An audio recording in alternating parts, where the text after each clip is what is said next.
I was live on the air when the governor's first tweet went out basically announcing that this had happened.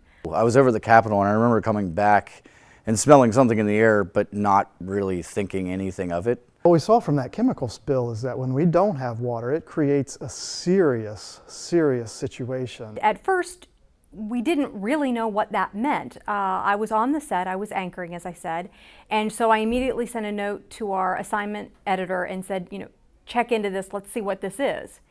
And finished anchoring the rest of that segment of the newscast. During the commercial break, came out, checked in, we'd gotten a little more information. We'd confirmed that yes, this came from the governor's office and it is a do not use order. I think that at that point, no one had any clue. Surprising enough, the instinct didn't kick in for everyone in that area immediately. This event started on Twitter with Governor Earl Ray Tomlin's initial tweet a little after 5:30 that day. And it became a Twitter event. It became a social media event. And I think it's one of the best examples I've seen of the way social media very quickly engages large numbers of people and can give quick snippets of information, updates to a continuing story in a very effective way.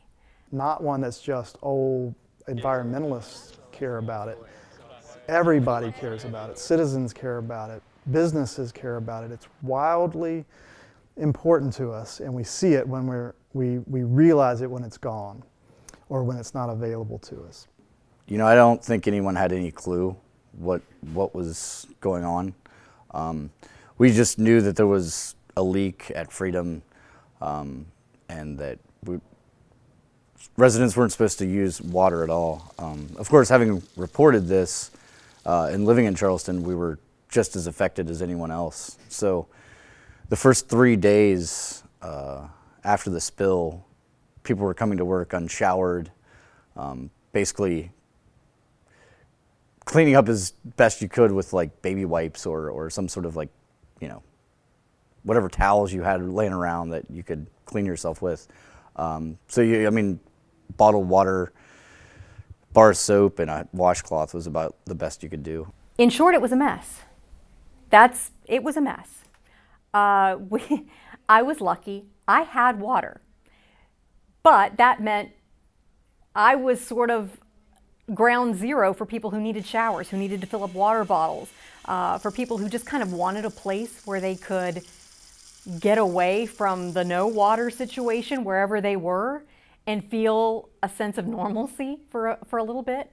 So the spill occurs on the Elk River. The Elk River is a water source for that area because it's so clean, right? And it is surrounded by a lot of dirty water. The cost of treating the Kanawha River for drinking water is exorbitant.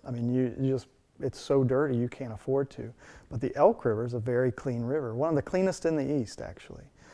And so you see how dependent then we have become as a state on our few really clean, productive water sources like the Elk River.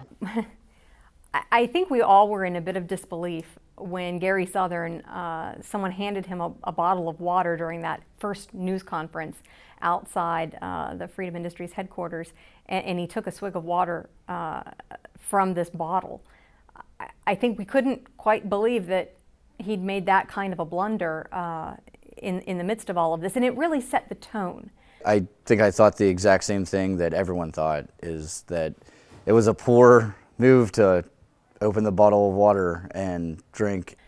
That first news conference, the way it was organized, the way Gary Southern interacted with the media, that really set the tone for the way he was perceived by media and how he was perceived in the community.